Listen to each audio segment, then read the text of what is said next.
Tribe? How you guys doing? This is going to be your review of The Wire Season 2, Episode 10. So, it's all starting to come together. The season is almost over. At the beginning of the episode, we're with Pastrami Sandwich, and we're seeing how they have their boards set up, and we're seeing that they got all their warrants, they got all their surveillances, they're figuring out the tag numbers, they're putting tracking devices on the cars, they have, they got the madam from the brothel. They got the Big G dude that's been moving stuff off the dock. Like well, yeah, they call him Big G or Double G or something. Anyway, so it's all starting to come together, and they're all starting. It's getting visual. They're connecting the dots between the drug dealers and the Greeks, and it's all starting to come together, right? Now while this is going on down in the towers. They got that new package that they picked up from Prop Joe, and Stringer shows up and tells Bodie and them, listen, these West Side boys are here, and they're taking over 3 towers. If there's any problems, y'all got any issues with it, y'all need to see me directly. And of course, Bodie is like, yo, what the hell? Like, why are we giving up part of the towers? And he was like, that new package that you selling? How's that working out for you? He was like, it's selling good. He was like, exactly, it's selling good. He said, now does it make sense to you?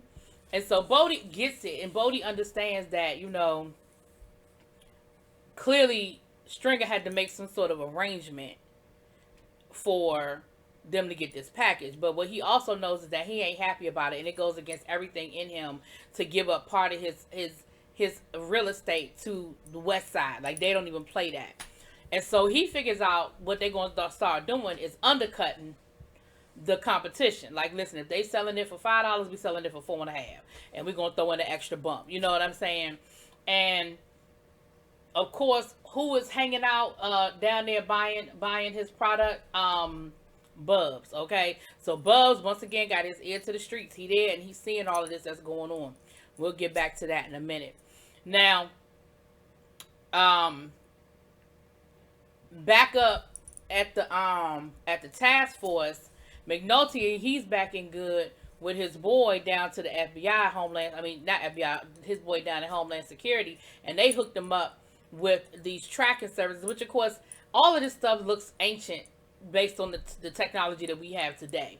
But he's able to really track it, and they're really be able to see what's going on.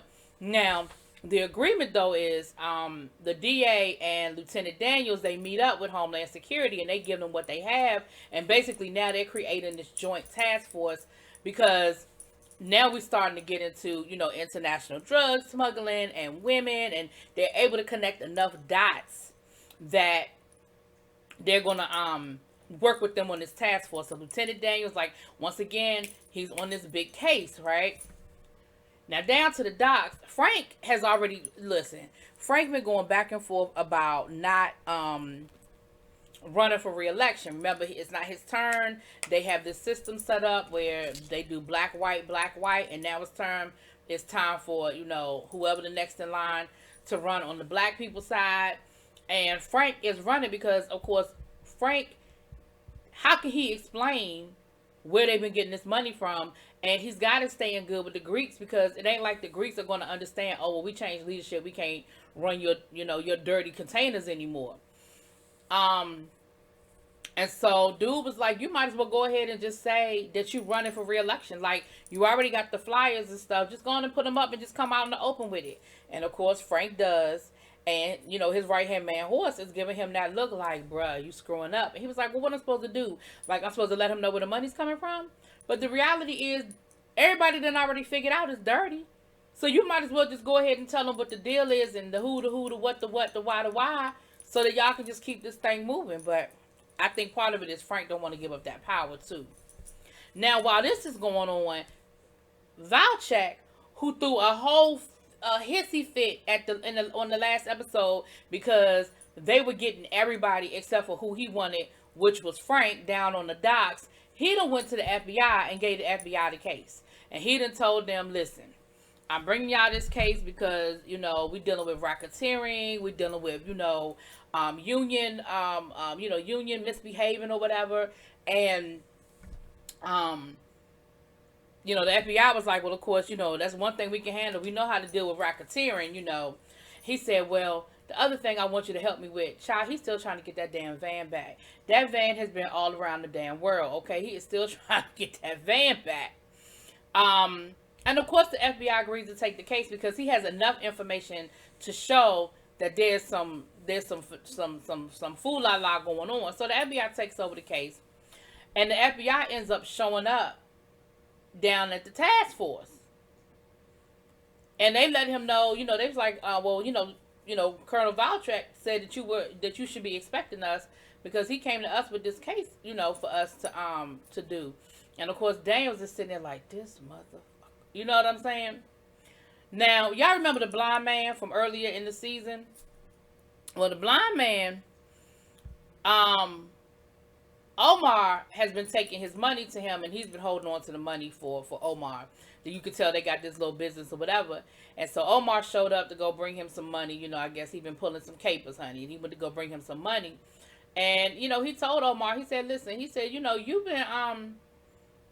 been really building up quite a stash. Why don't you, chill out for a little bit? Like, you got more than enough money saved up that you actually could probably be all right. And Omar was like, yeah, okay. Whatever. Now down to the docks at night, we got Ziggy still in those damn Mercedes that he made the deal last week.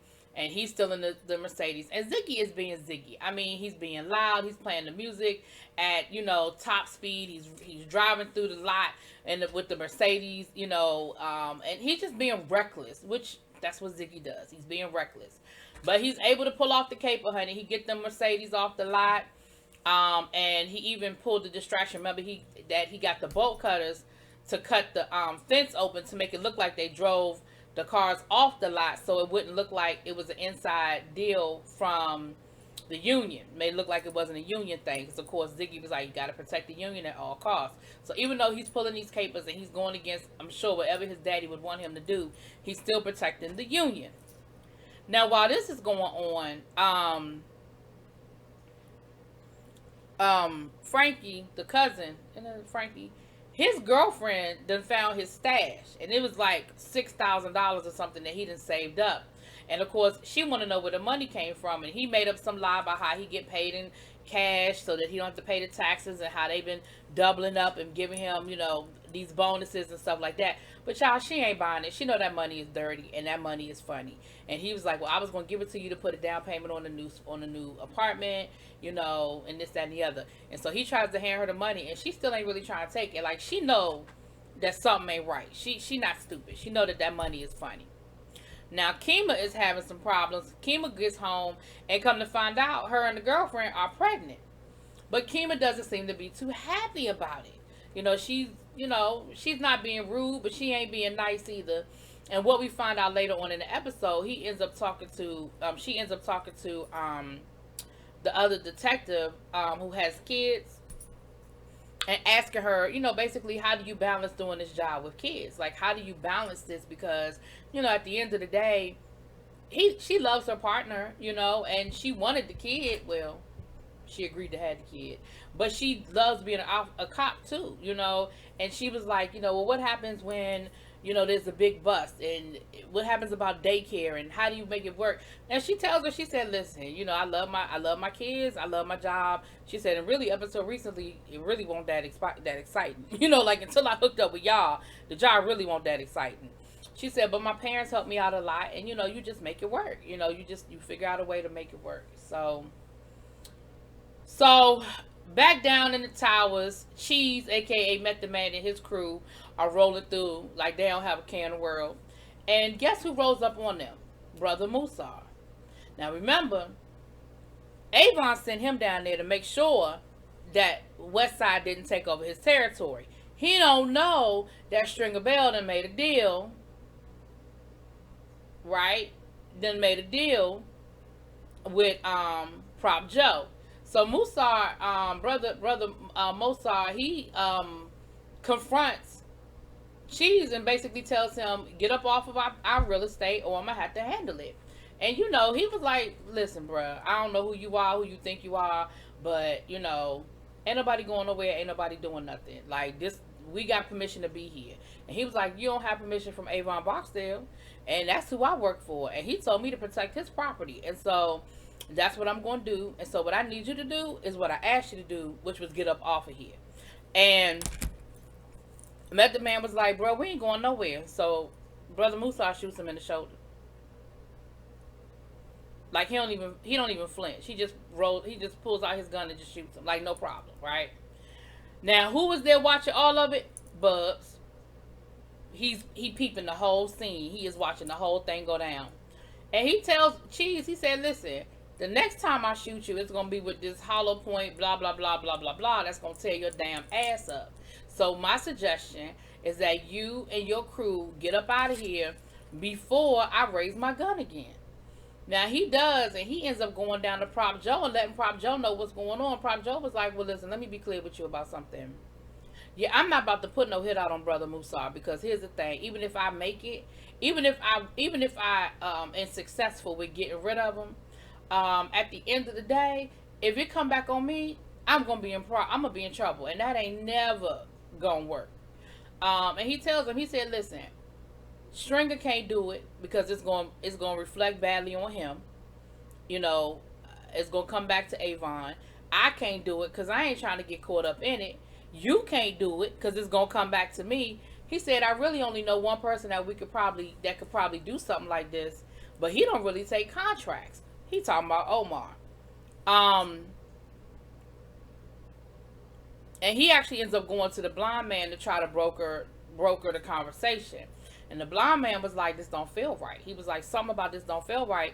And Prop Joe was like, well, we did it before. Like, remember last time when we need to get in touch with Omar? He was like, yeah, but that was for something totally different. He said, this right here, this ain't sitting right in my spirit. Like, I feel like whatever the situation is, it's some fugazi. And I don't know how I feel about it. Because remember, the blind man and Omar, they like father and son. You know, they got that type of a relationship.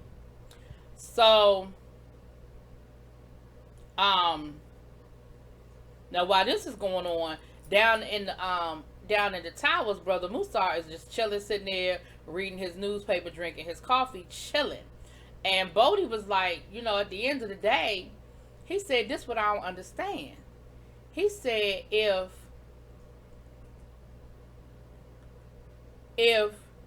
Avon gave Westside permission to be down here, but Brother Musa works for, if Stringer gave Westside permission to be down here, but Brother Musa works for Avon, something ain't right.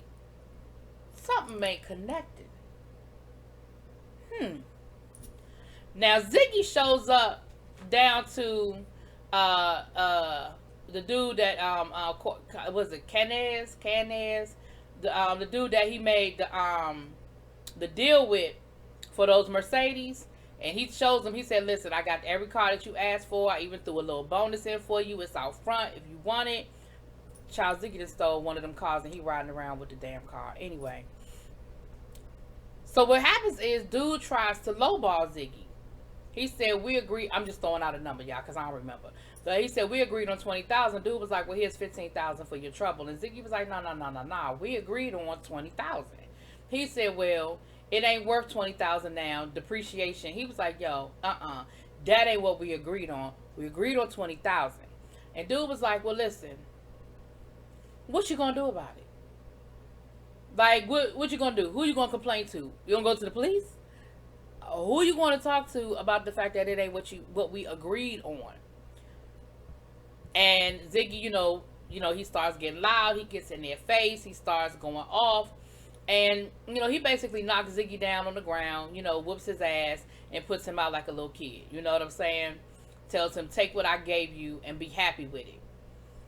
So Ziggy leaves. He gets in the car. He mad. He starts thinking about it. He pulls out his gun. He goes back in. He shoots the place up. He kills the dude.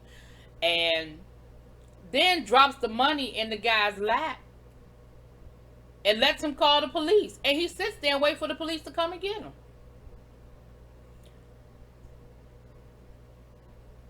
So Ziggy ends up getting arrested. He ends up giving them a full statement. He ends up giving them a full confession. Like, I don't know. He just lost it, I guess. But he ends up giving them a full confession. Now, while this is going on, we got McNulty, we got Bunk, and we got his friend from Homeland Security. They on the boat they pretending like they fishing, but they doing some surveillance. And that daggone Bunk go from wearing a life preserver and some more stuff, being scared to get on the boat, worried that he's gonna sink, to after about day 2 or 3, honey, he got his cigar, he got his Hawaiian shirt on, and he got his whole get up. Like, he is living the life out there on his surveillance, catching fish. And they really like catching fish, because of course they got to make it look good. They got to make it look good, right? So that's what their detail is. Now everybody has their own detail. Like I said, Bunk and them are out on the water. Kima and Beatty, that's the other officer. Kima and Beatty, they got their spot. Of course, Carver and Hurt got their spots. So everybody they're staking out something different. The warehouse, the docks, the this, the that. And they're keeping an eye on everything. And of course, they got the trackers up, and they are really, the case is really coming together. I mean, Daniels is happy as happy as he can be. I was trying to come up with a good one. I couldn't come up with a good one, child.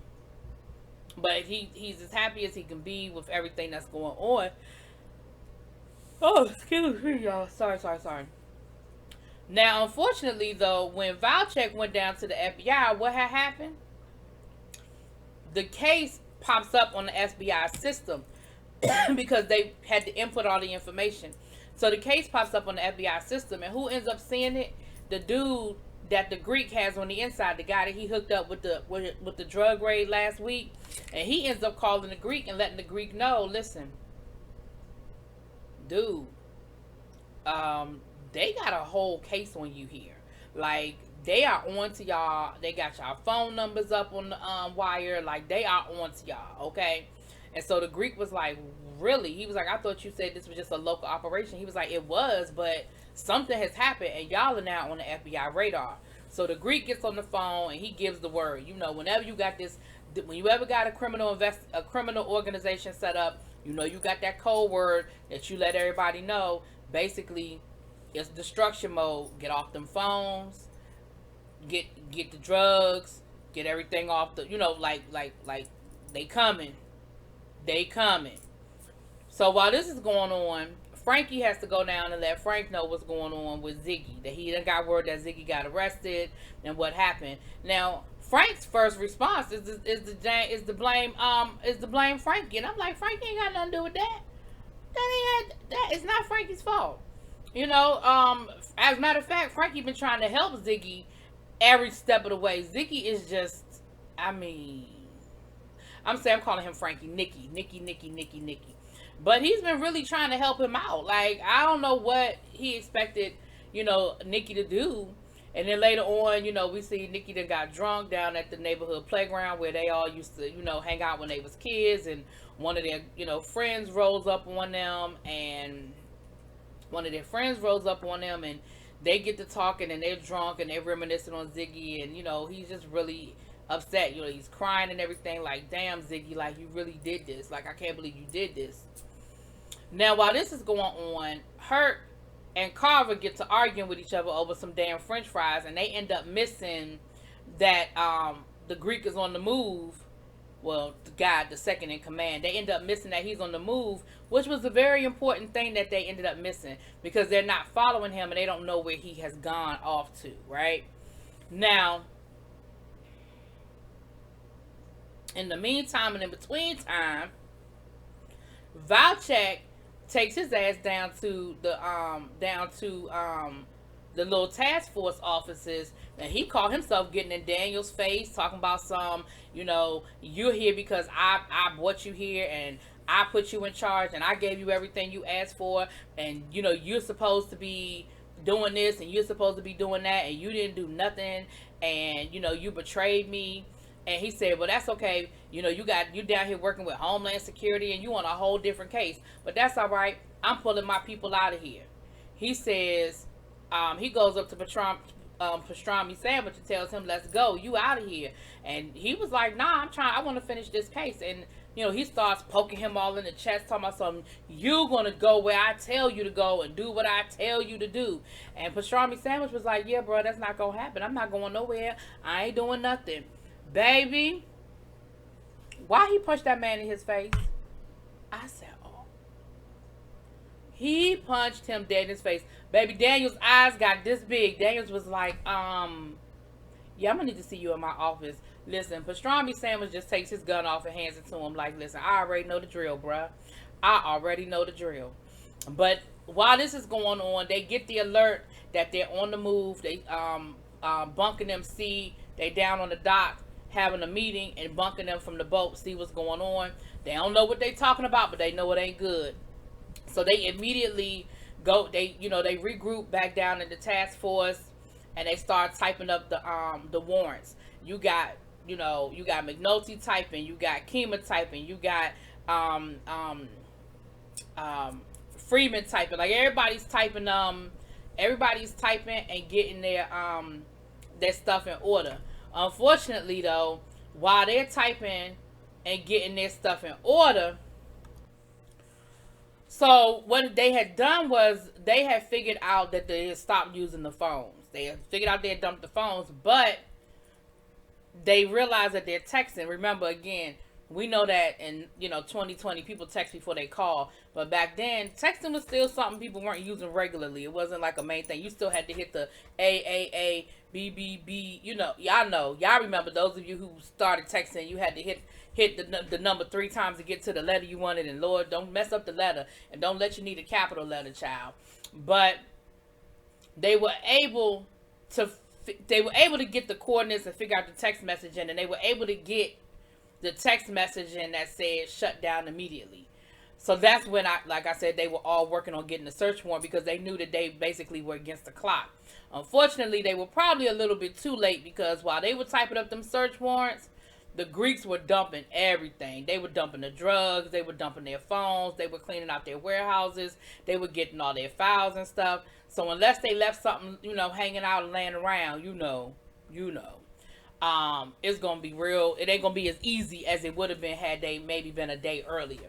But either way, that's episode 10. Like I said, it's only 2 episodes left in the season. I know y'all thought we would never get to the end of the season, but work with a sister. We getting there. I'm revving it back up, y'all. Y'all done got 3 wires in 2 weeks, okay? All right, let me know what y'all think. Drop it in them comments. Peace.